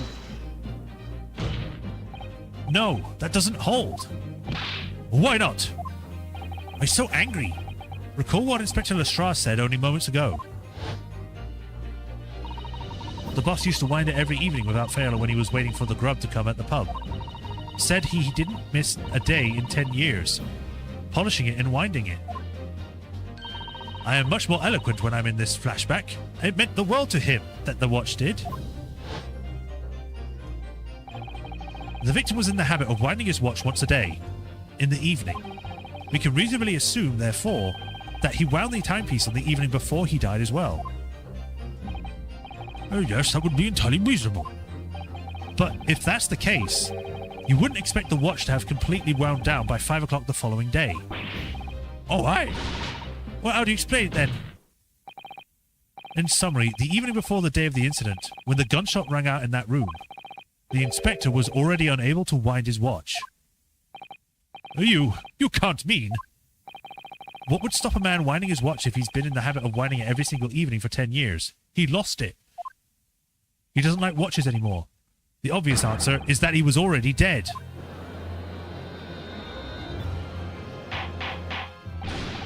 Order! Counsel, this is the most extraordinary claim. Objection! Extraordinary isn't the word, it's absurd. I'm actually just noticed he's not clenching his hand when he slams the desk, he's doing it open-palmed. The claim he was already dead the night before, or you claim? Do you really think that Scotland Yard's coroner would have overlooked something like that? Yes, because it's not in the report. On that subject, there is something rather surprising. There's actually an omission in the coroner's report.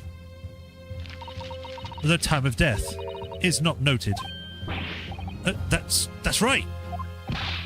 Oh, wait a minute, you're forgetting that my legs went from under me when I kicked the door in. What do you mean?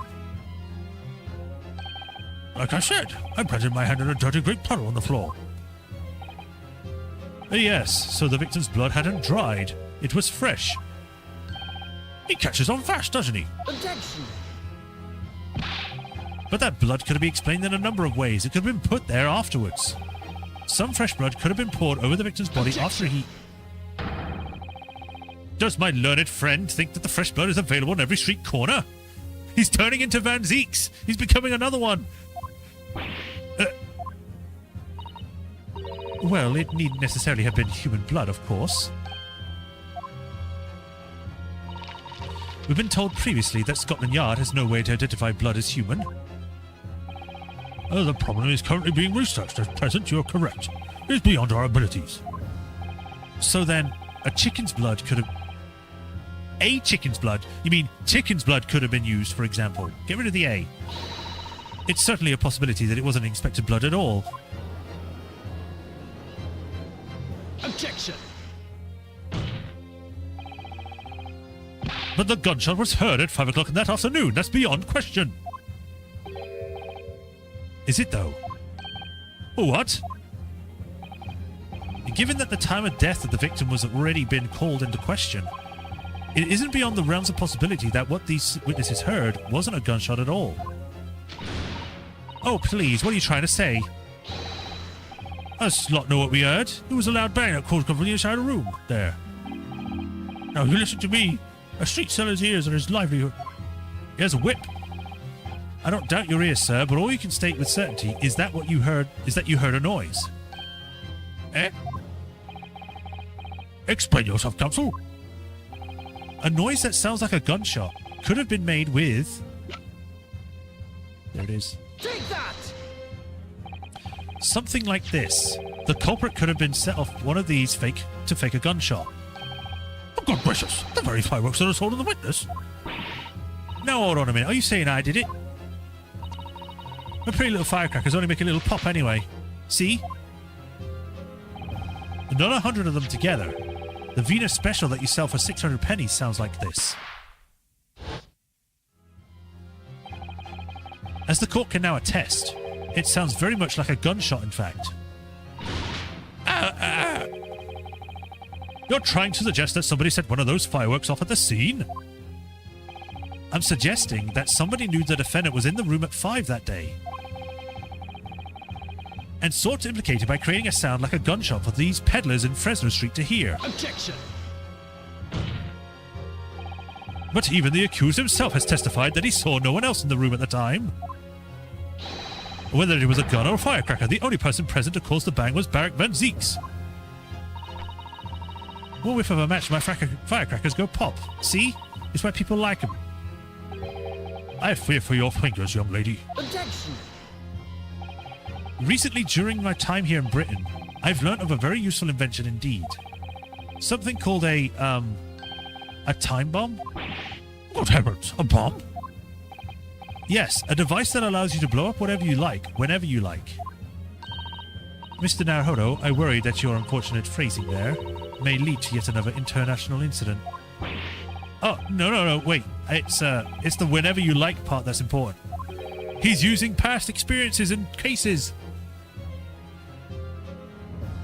He's becoming too powerful. A time device? Yes, exactly. A time device. Something of that nature could have been planted at the scene. A device that was able to produce the sound of a gunshot long after the culprit had left. Your extravagant claim has left to be substantiated with evidence, counsel. What proof do you have to suggest in any way that a time device was employed to create the gunshot sound?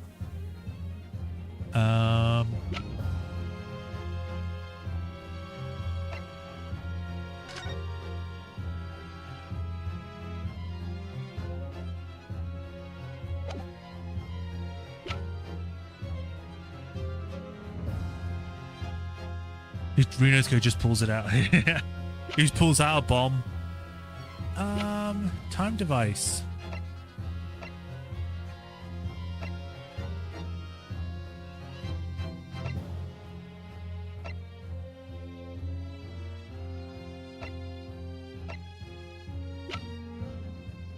Who belong to Inspector Gregson? One of the candles are blown off.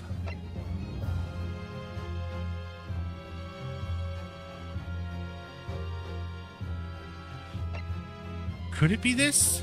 But then again, that would make sense. Unless it's like, if they've got the candle and they wrap around the explosives around it, would the candle at some point reach the level where it would have set them off and then it would have blown up the stuff? I could do it. Take that!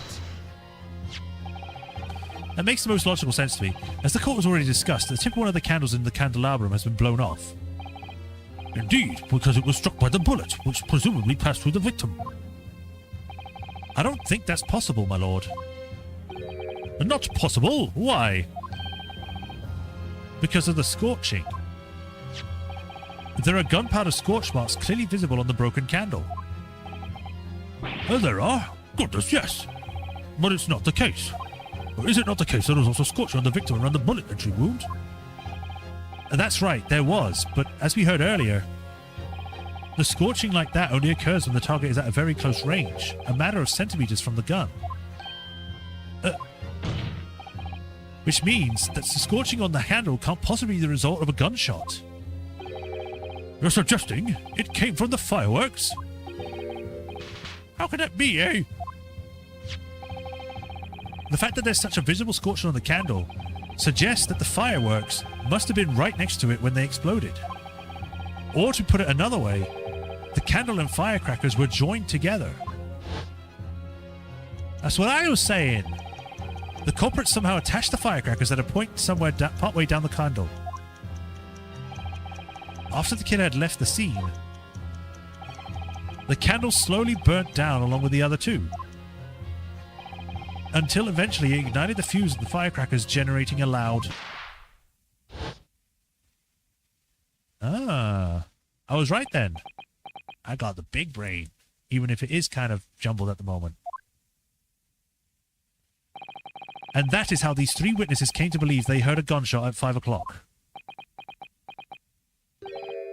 Well, what a plot. And this implies that the victim could have died earlier than what we've been led to believe. The previous day, even. Let me just check. How long have we been going for? An hour and 30 minutes. Okay.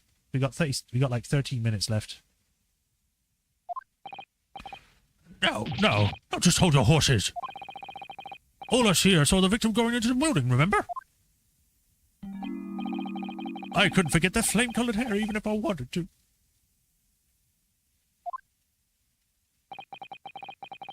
The person you saw entering the building wasn't the victim at all. Consider this. Obviously, anybody can wear a wig. So the person that these witnesses saw entering the building 15 minutes before the incident occurred could easily have been someone else entirely, wearing the red hairpiece. The first me child is fighting with the boiled one. What the hell's a boiled one? That sounds ominous. Shepard pretending he's not reading chat again. I'm not pretending. Not much left in this part. Okay. Someone else? Do you mean to say? It was the same person who contrived the firecracker trick. And he said firecracker. In other words, Inspector Gregson's killer.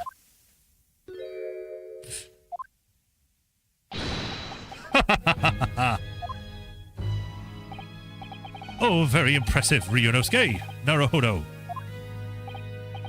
Kazuma?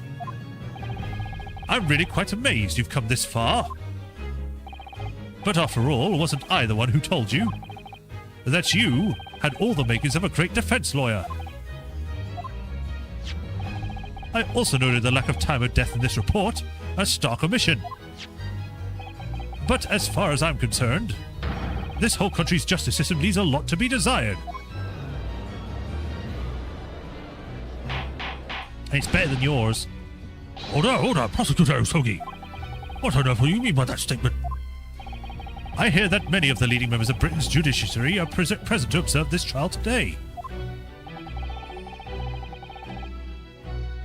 Analog horror creature that paralyzes you and feeds on your spine. Firecrackers. So we cannot allow even the slightest doubt to be overlooked. The defense's assertion about the time of death based on the victim's stopwatch is just conjecture. But while the possibility exists that my learned friend may be correct, we have a duty to explore it. Oh, well, certainly. I would agree with you. But what immediately comes to mind is, of course, what was Inspector Gregson doing and where did he go on the day before the incident? Do you know? The inspector always carried out his investigation work alone. His movements were treated as confidential within Scotland Yard. Even within the yard? However, considering the evidence we've been presented with so far, I'd say it's fairly apparent what case the man was pursuing. Wouldn't you, my learned friend? I do have a feeling about what case he might have been investigating. Yes, I agree. Surely. My lord, the defense believes it can explain to the court the case that was being investigated by Inspector Gregson in the time of his death. Very well, counsel. Present your argument to the court. What evidence is suggestive of the case being investigated by the inspector on the day prior to the incident? It would be this, wouldn't it? Take that! I believe this red headpiece points to the answer. I made Ryunosuke a girl on my Tomodachi life so he could get married to Kazuma, but he keeps trying to confess to Monsoon and gets rejected every time.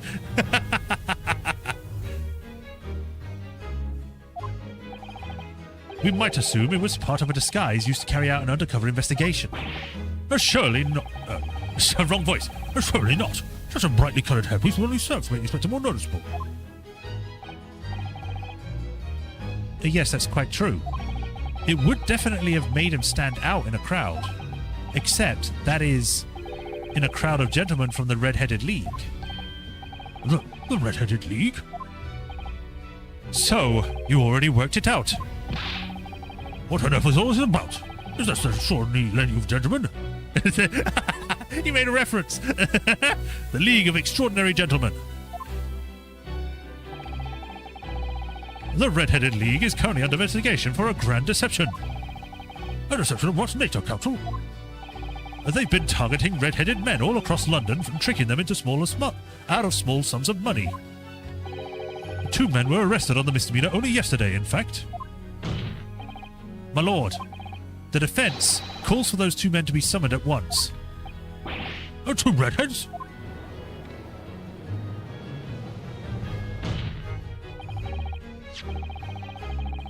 Inspector Gregson clearly infiltrated the Red-Headed League using this hairpiece, so it's very likely that he had direct contact with these criminals. And it's quite possible that such contact led to more serious events.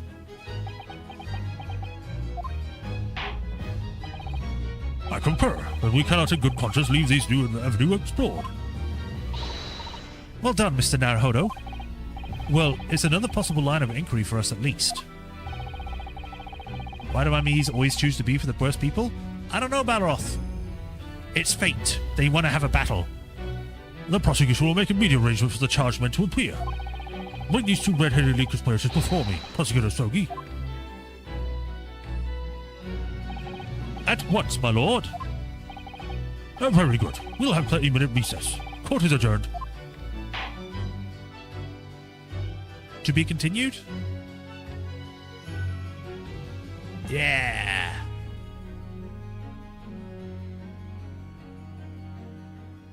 Nice. Another part done. Save current progress? Yes.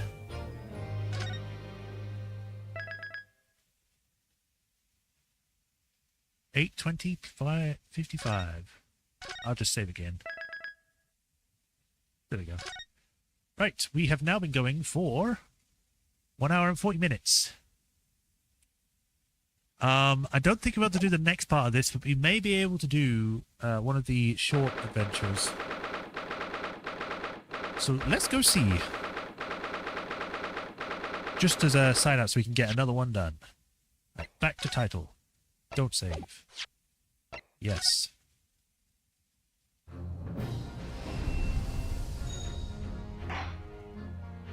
So, that's that part of the case done, but we shall finish off with a escapade, or whatever they're called.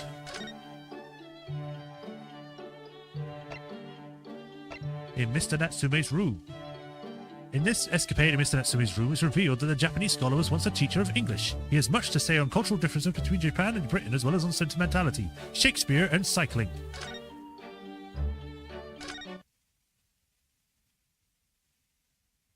The next part is about as long as this part? Okay. Then that'll be great to do for next time. The 23rd of February, 6:09 p.m. Mr. Natsume's room, when he was still in Britain. So, Mr. Natsume, are you really returning home to Japan? Yes, indeed I am. Everything is arranged already. We'll be sad to see you go. And after Runa worked so hard to prove your innocence as well. What a shame. It feels like it was all a wasted effort. Don't say that. I know what you're suggesting. Now calm down, Mr. Natsume. It's all fine, really. You're in good company here, sir. If you fear the Reaper, we needn't hide the fact. I'm a proud citizen of the Emperor of Japan. I'm not a scaredy cat. Talking of cats, Mr. Sholmes just casually threw one among the pigeons here. A man like me belongs in Japan, not here. That's what I've come to realize. I wonder, a mustache such as yours is eminently suited to London, I would say. There goes Mr. Sholmes throwing another cat in. The moment I arrived in this city, I noticed everyone in London laughs at me behind my back, like hyenas. Hysterical hyenas hawing horribly. I'm sure that's not true, Mr. Natsume. Oh, but it is. Whenever I turn around and peer down the fog-filled streets, all I see is foreigners everywhere. Well, there's you, Runo, and Susie in here, so that's 3 foreigners out of 5 people. I take your point. Only the other day, I was taking a stroll down the fog as usual when a young man approached from ahead of me. He was pale and gaunt, his back arched like a cat. Observing his wretchedness moved me so deeply. I thought to myself, I'm not the only one suffering in this hell. But do you know what? Can you imagine? It was just my own reflection in the shop window. A stunning, stinging, superfying surprise. Don't forget slap in the face. Everyone started laughing at me. Gentlemen thereabouts, ladies passing by. Even the man in the shop window.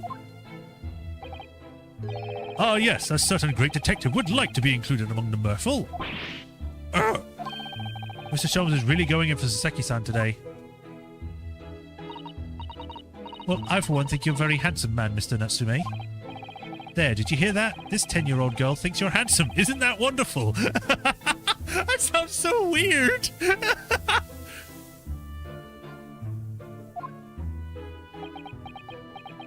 The localization team do find a creative way to translate those alliterations, huh?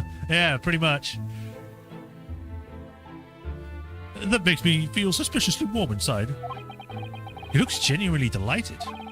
The point is, we Japanese are humble and modest.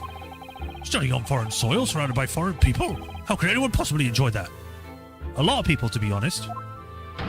No one could. It's possible. It's impossible. If you're a genuine Japanese. Huh, if you say so. Actually, it would appear that there is someone. A Japanese man who studied in a foreign country and seems to have thrived on the experience. There is? I'm making him sound more and more like Scooby-Doo as time goes on. Hello, Raggy. Mr. Ogyai Mori. I believe he studied in Germany. Mr. Mori? Pray tell us more of the fellow. Well, today he's a very successful author in Japan. Oh, I've heard of him. He's the professor who wrote My Hime, isn't he? My Hime? I suppose in English the title would be Dancing Queen. She's on the scene? Wow, maybe. Oh, I see. A tale of a woman who waltzed her way through the world, perhaps. You really need to make up a silly translation, you know. It's already officially called The Dancing Girl in English. It seems Mr. Mori greatly enjoyed his time in Japan, or Germany. He became close with a local lady while he was there. How close, you say? With a local lady? A compatriots criminally conduct. Well, I suppose your experience of studying abroad depends to a large extent on your character. As they say, many minds. Mr. Mori has an open mind. Mr. Natsumi, a closed one. Possibly a slightly black and white view, don't you think, Mr. Sholmes? Well, anyway, if that's how you feel about being abroad, why did you choose to study here? Wasn't it to further our nation's understanding of the English language or something? Yes, that's right. So, what were you doing in Japan before you came to Great Britain, then? I was a school teacher. Of English, of course.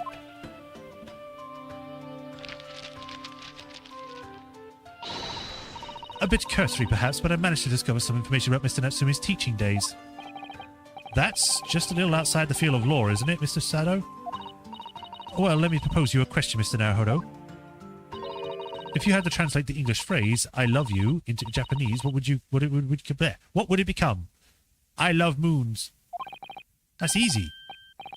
Oh, okay. I have to actually speak Japanese now. Okay. Aishiteru or suki desu? Wrong, according to Mr. Natsume's teachings, at least. What?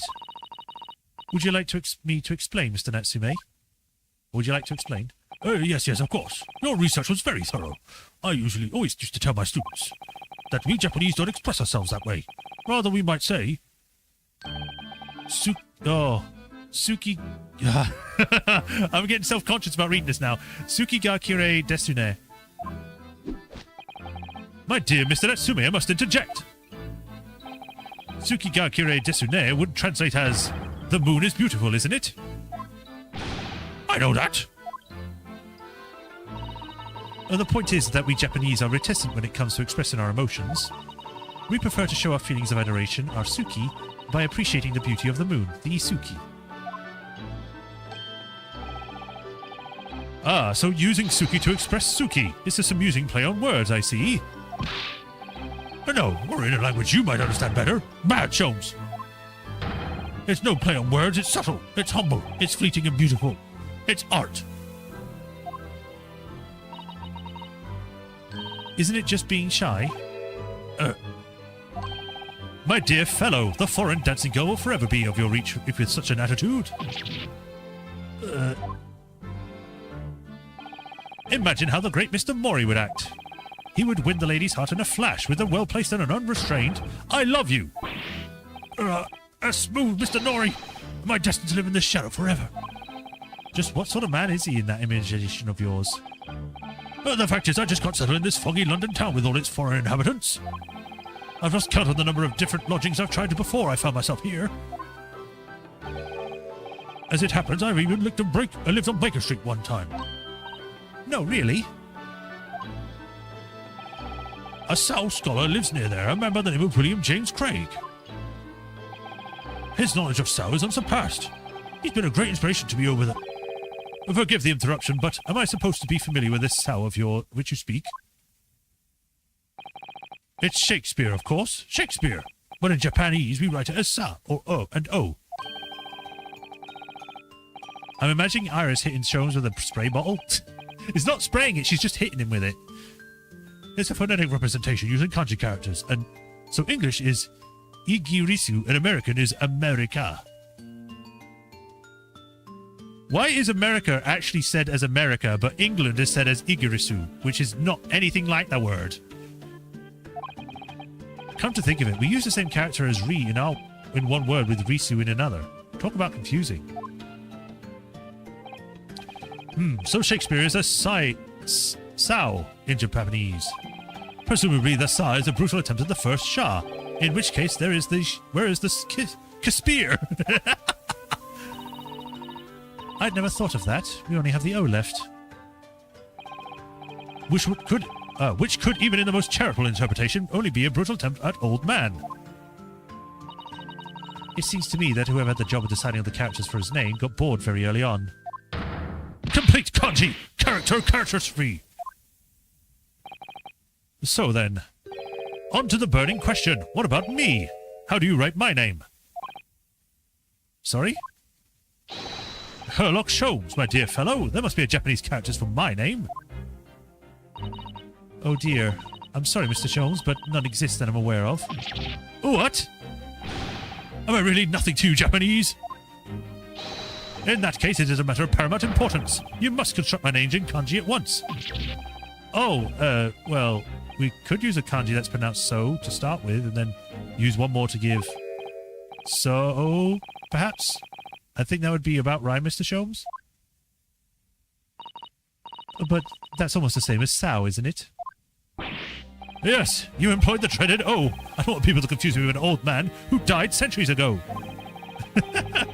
I'm sure the world's greatest literary figure would rather be not confused with you either. Well, the world's greatest detective is still useful and full of vigor. So how about so handsome? Oh yes, that sounds wonderful. I'm sure everyone will be calling you that 100 years from now. How can she say that with a straight face? What about me then, Iris? Or what about me then, Iris? Perhaps Aihime, since the second character doesn't seem to matter? Aihime? Oh yes, Princess of Love. That's an adorable name for you, Iris. Stop, please! With a name like that. Mr. Mori is likely to turn up any moment and rashly declare I love you.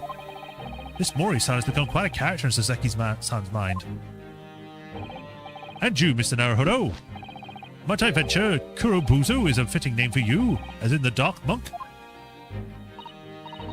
Oh, that's very good. It describes you perfectly, Runo. So you think I'll be wearing this black varsity uniform for the rest of my days, do you? But Mr. Naruhodo already has a Japanese name, so I don't believe he needs another. Well, anyway. We were talking about your life here in London, weren't we, Mr. Natsume? You should just get out and have fun. Well, Natalie has said as much to me, too. Mrs. Garydeb? But it wasn't fun at all. It was frightful.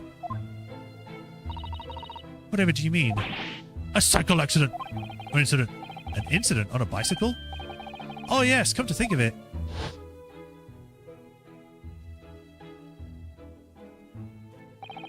There's an old bicycle park just outside, isn't there? In a sorry state, though.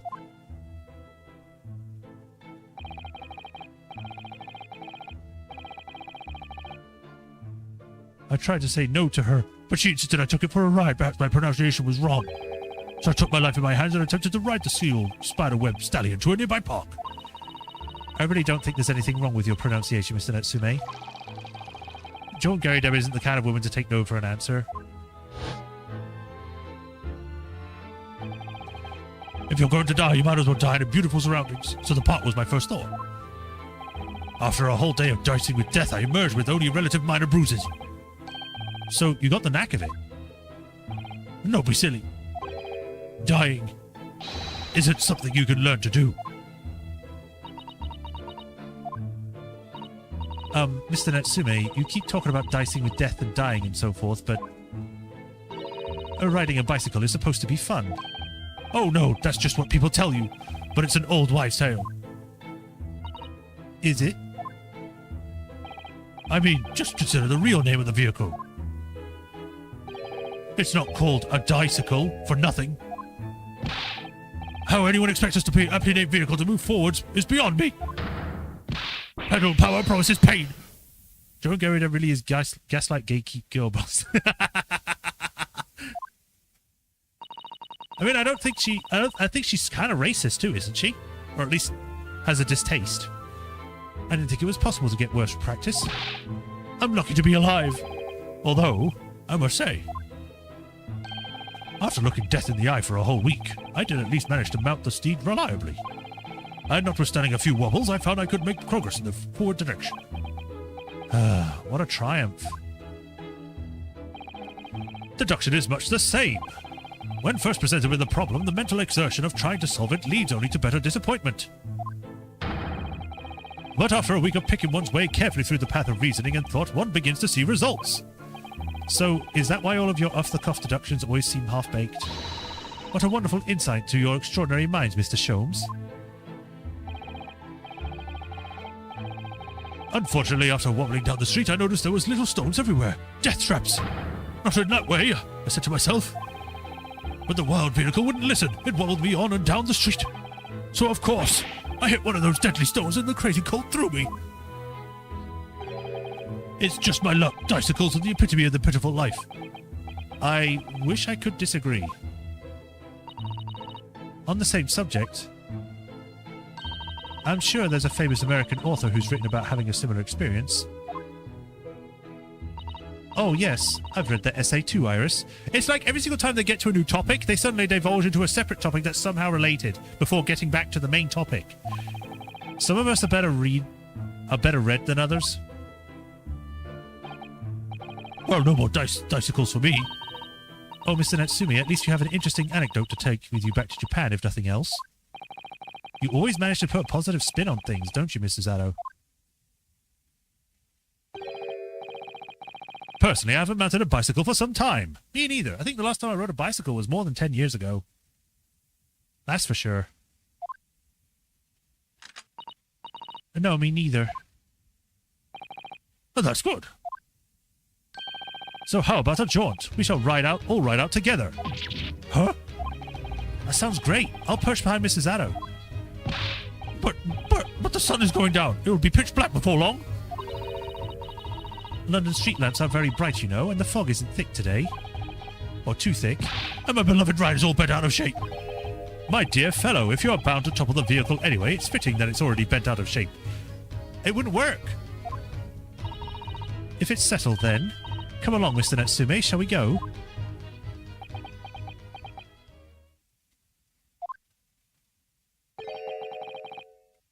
Tsukigard Kire Desune. Don't tell me that is translation of no thank you as well. Indeed, Mr. Natsume, the moon is at its most beautiful at precisely this time of the evening. Oh. We're not Japanese. You can't beat around the bush with us. What a weird, wonderful world. Oh my god. And that's another escapade done. I think there's only 2 left now. Yeah, just 2 more. We shall leave that for another time. For now, we shall stop. I think I'll go here and then it's, yeah, exit. Alright, we shall pick this up on Thursday, where we will be continuing on with the trial into the next part, where we'll be talking with the red-headed devils of the Red-Headed League, where they'll be hopefully giving us a red-headed lie that we can find out is actually not red. Ugh. But yes, that is where we'll finish for today. We shall pick this up on Thursday. I'll be back tomorrow with more stuff. With more Death Stranding.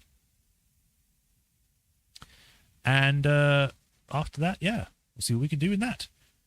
I'm enjoying both of these games. They are very nice to play. And I thank you all for joining me today. It's great when I have people here. And to have you all here is always a pleasure.